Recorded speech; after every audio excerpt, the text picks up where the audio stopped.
Boa tarde, pessoal. Tudo bem? Professora Camila, professora de História do SEB Lafayette. Estou aqui hoje para resolver alguns exercícios propostos pelo Phelps a partir da aula dele de hoje, tá certo? É o módulo 7, setor 162. Só uma observação, pessoal. O terceiro super, ele vai ter essa aula na sexta-feira, tudo bem? Mas aí já fica a correção disponível para vocês. Vamos lá, então. O primeiro exercício da tarefa é o exercício 126. E ele diz assim, ó: sobre a mineração que se desenvolveu no Brasil colonial, podemos afirmar que A. Contribuiu para a decadência do ciclo açucareiro, pois os grandes senhores de engenho abandonaram suas lavouras para se dedicar à mineração.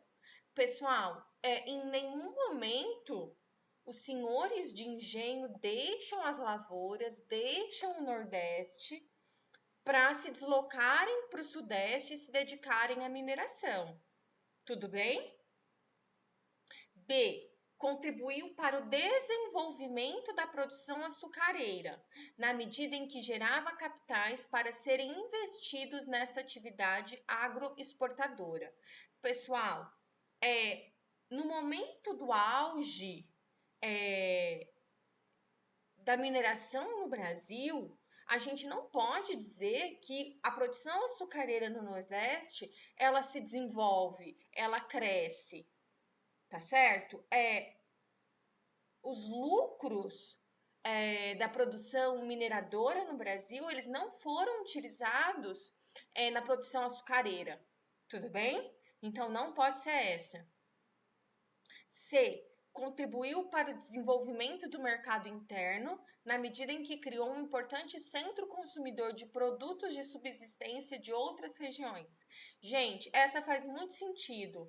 Uma das consequências da mineração na economia brasileira, na economia colonial brasileira do século XVIII, é justamente o desenvolvimento do mercado interno.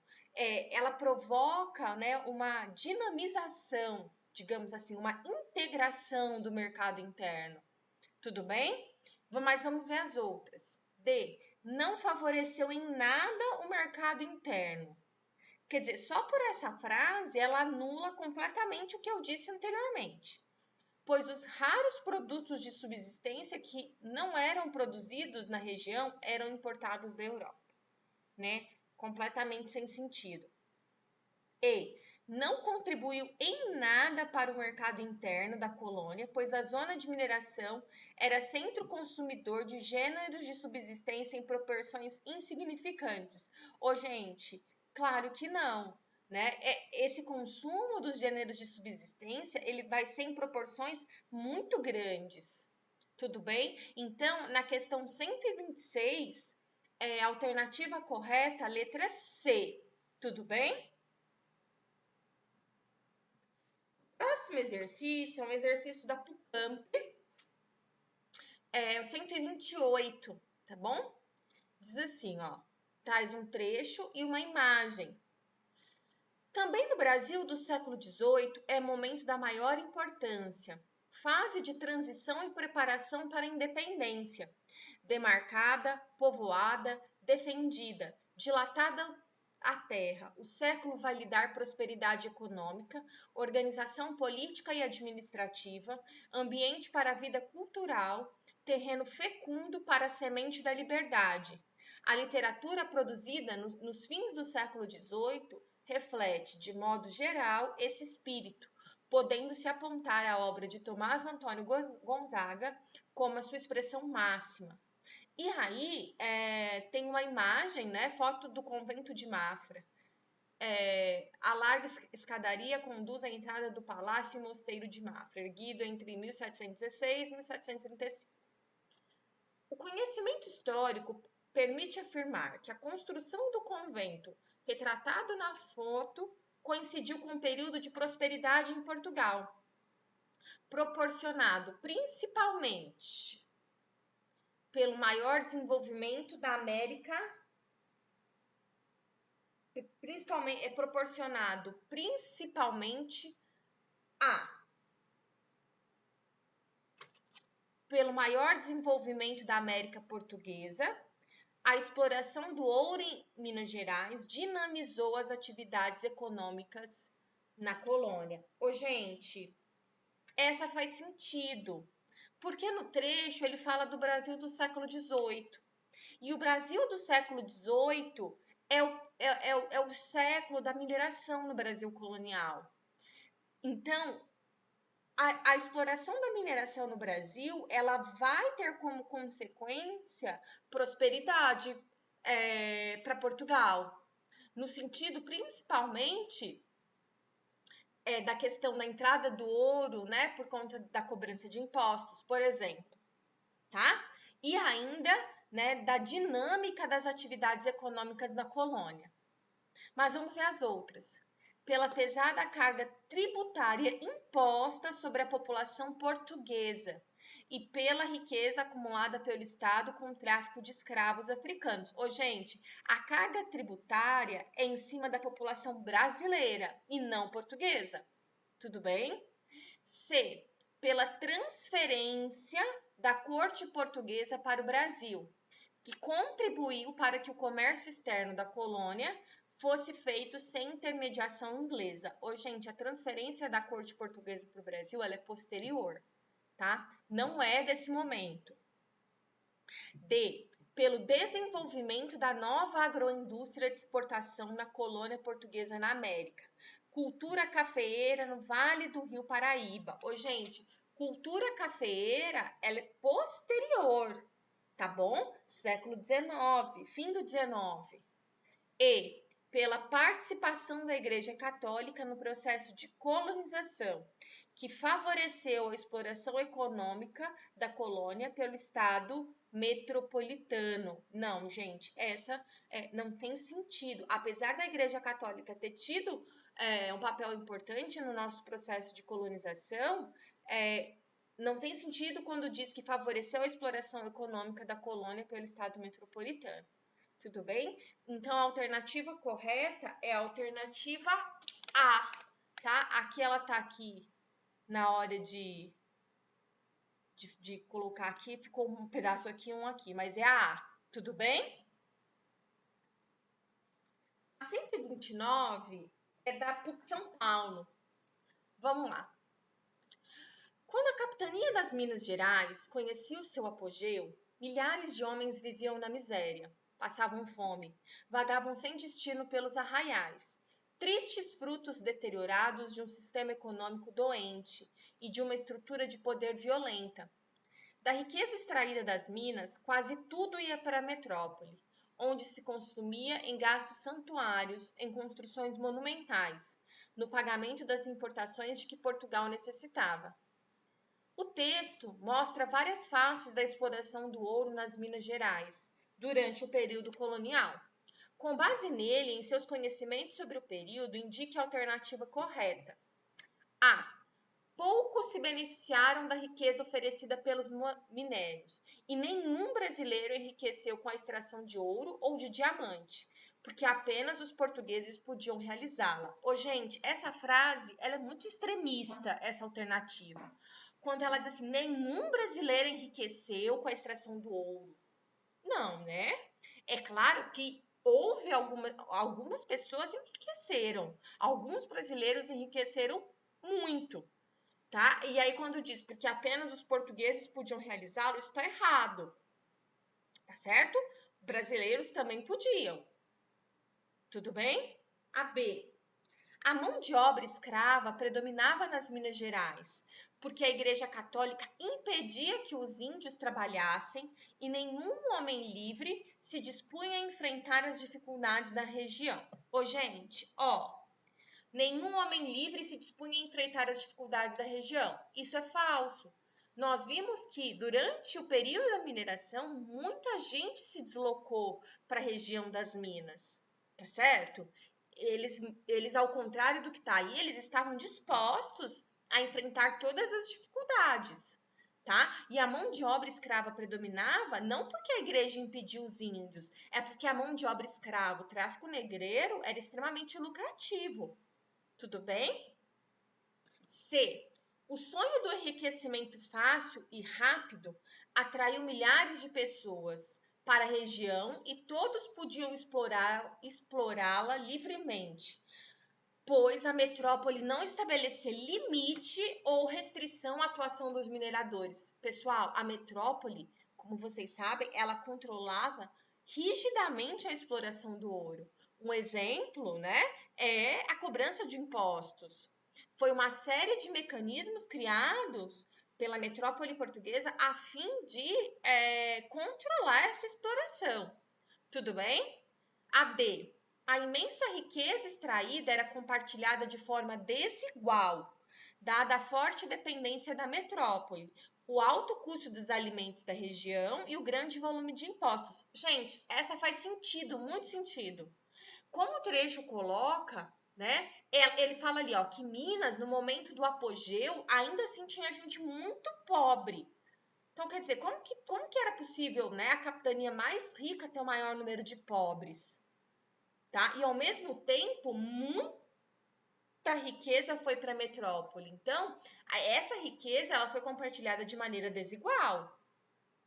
Tudo bem? E quase todos os escravos que trabalharam nas Minas Gerais obtiveram alforria, por meio do furto de parte do minério encontrado ou porque os proprietários libertavam aqueles que descobriam ouro. Gente, não eram todos, quase todos os escravos. Ok, ocorreu alguns casos? Sim, mas isso eu não posso generalizar. Não posso dizer que foram quase todos. Tudo bem? Então, a 129, o exercício da PUC São Paulo, alternativa D de dado. Tudo bem? O 130 é um exercício da UFO. Vamos lá? A partir de 1750, 1760, a produção mineradora começou a declinar. Tal mudança, articulada a outros elementos, determinou uma revisão da política mercantilista durante a administração do Marquês de Pombal, secretário de Estado de Dom José I. A crise econômica da segunda metade do século XVIII abriu caminho para as reformas pombalinas, vistas como inevitáveis para a recuperação econômica do Reino de Portugal, e que se caracterizavam, entre outras medidas. Ô, pessoal, só um adendo, né? O Marquês de Pombal, ele é um representante de uma época em que Portugal viveu o que convencionamos chamar de despotismo esclarecido. Tudo bem? A monarquia absolutista a monarquia absolutista portuguesa, que tinha como principal nome o José I, né? Buscou conciliar com seu governo medidas, aspectos iluministas. Tudo bem? Então vamos lá.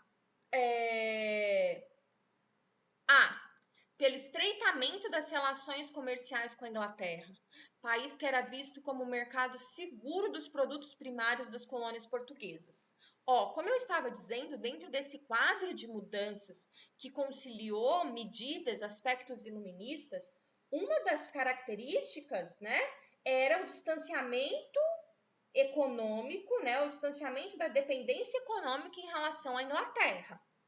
Tudo bem? Então, essa não pode ser. B. Pelo estreitamento das relações com a igreja, com o aumento da presença dos jesuítas, vistos como agentes importantes da modernização educacional. Gente, muito pelo contrário. No tocante à educação, a educação foi retirada das mãos da igreja e passou a ser controle do Estado. Tudo bem? Então, não houve um aumento da presença dos jesuítas no Brasil. Tudo bem? C. Pelo incentivo à produção manufatureira na colônia, com o objetivo de diminuir a dependência econômica em relação aos produtos primários. Essa faz sentido. E essa faz sentido dentro do quadro, inclusive, do despotismo esclarecido praticado pelo pelo Dom José I. Tá? Vamos lá. D. Pelo surgimento dos primeiros projetos de abolição de escravos, com o objetivo de formar um mercado consumidor para as indústrias da colônia. Gente, presta atenção, ninguém vai falar, não é ninguém, ninguém é um termo radical, mas não é nesse momento que vão aparecer os projetos de abolição de escravos. A escravidão no Brasil vai durar mais 120 e alguns anos ainda, tudo bem? Então, dentro disso, a alternativa correta, a alternativa C, tudo bem? Pelo incentivo à produção manufatureira na colônia, com o objetivo de diminuir a dependência econômica em relação aos produtos primários. Tudo bem? A próxima é a 135 do Mackenzie. Diz assim, ó.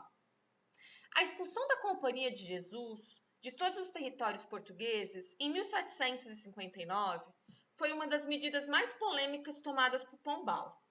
Em geral, as justificativas para esse ato são a total incompatibilidade entre o controle das práticas pedagógicas adotadas pelos jesuítas e o projeto educacional iluminista pombalino. Todavia, é importante assinalar que tal expulsão também está relacionada aos embates entre o despotismo esclarecido e as convicções dogmáticas da igreja, que persistiram no governo de Pombal de Dona Maria I. Gente, as convicções dogmáticas da igreja, elas não persistem no governo de Pombal. Tudo bem? Então, não pode ser essa. B. A imposição do catolicismo a imposição do catolicismo como religião oficial da colônia, fruto da subordinação da coroa portuguesa às decisões do Papa. Gente, não, tá? A expulsão dos jesuítas, ela não tá associada à subordinação da igreja às decisões do Papa, até porque se de fato fosse essa alternativa, os jesuítas permaneceriam no Brasil, tá bom? C. Ao controle do comércio de escravos africanos pelos jesuítas na região norte, impedindo lucros para a coroa portuguesa. Essa também não. Tudo bem? Não faz sentido. D.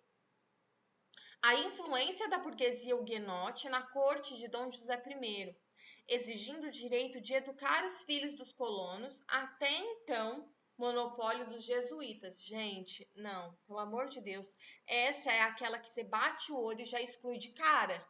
Tudo bem?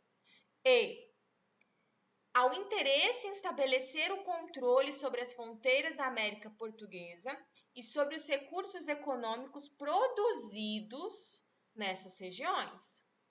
Tá bom? Então, quer dizer, essa faz sentido. Essa alternativa E é a correta, tá? Os portugueses também perceberam essa ambição dos jesuítas no sentido de controlar essas fronteiras. E controlando as fronteiras, eles teriam acesso aos recursos produzidos ali, tá bom? Então, a 135, alternativa correta, alternativa E. Tudo bem? E por último, o exercício DGV, que diz assim, ó. O trabalho escravo nas minas tinha singularidade. Era uma realidade bem distinta das áreas agrícolas. O complexo meio social lhe permitia maior iniciativa e mobilidade. Gente, vamos lá. Quando a gente fala da região das minas, né, nós estamos... Uma das diferenças em relação ao Brasil açucareiro, você fala de um Brasil açucareiro agrícola. Quando você fala do Brasil da mineração, você está falando de um país urbano, tá? De um Brasil urbano. Obviamente que guardada todas as devidas proporções, tá? E aí, a partir disso, você pode estabelecer uma série de diferenças da economia açucareira para a economia mineradora, tá? Acerca da singularidade citada, é correto afirmar que o Regimento das Minas, publicado em 702, determinava que depois de 7 anos de cativeiro, os escravos da mineração seriam automaticamente alforriados. Não. B. A presença de escravos nas regiões mineiras foi pequena, pois a especialização da exploração de ouro exigia um número reduzido de trabalhadores. Gente, sabemos que as regiões mineiras tiveram maciça, grande, muito escravo. Então, eu não posso dizer que foi pequena. Tudo bem? C. A dinâmica da economia mineira no decorrer do século XVIII comportou o número do aumento das alforrias pagas, gratuitas ou condicional. Essa sim, tá? O meio social, né, da mineração, ele permitia uma pequena, né, mobilidade social. E uma das causas para isso é o aumento do número das alforrias gratuitas ou condicionais, ou até mesmo pagas, tá? Quando a gente fala dos escravos. D. A exploração aurífera das Minas Gerais organizava-se por meio de grandes empresas, o que impediu a formação de quilombos na região. Gente, sem sentido, tá bom? A exploração ela se deu grande parte por escravos e, obviamente, onde houve escravidão, houve resistência, houve quilombos. Tudo bem? A preponderância do trabalho livre na mineração do século XVIII permitiu melhores condições de vida para os escravos indígenas e africanos. Gente, o fato de existir trabalho livre não significa que ele foi preponderante, que ele foi maior do que o trabalho escravo. Tudo bem? Muito menos que permitiu melhores condições de vida para os escravos indígenas e africanos. Então, na 136, a alternativa correta é a letra C. Tudo bem? E com isso, pessoal, eu termino aqui as correções dos exercícios propostos pelo Phelps, os exercícios fechados, tá? Lembrando que hoje está sendo gravado por conta do feriado, tá? Mas os plantões já iniciaram na plataforma Teams e qualquer dúvida, estou à disposição lá, tudo bem? A partir de terça-feira que vem, no período da manhã para o pessoal da tarde e no da tarde para o período da manhã. Tudo bem? É só aparecer lá que a gente conversa, troca uma ideia e tira sua dúvida. Tudo bem? Obrigada e um beijão!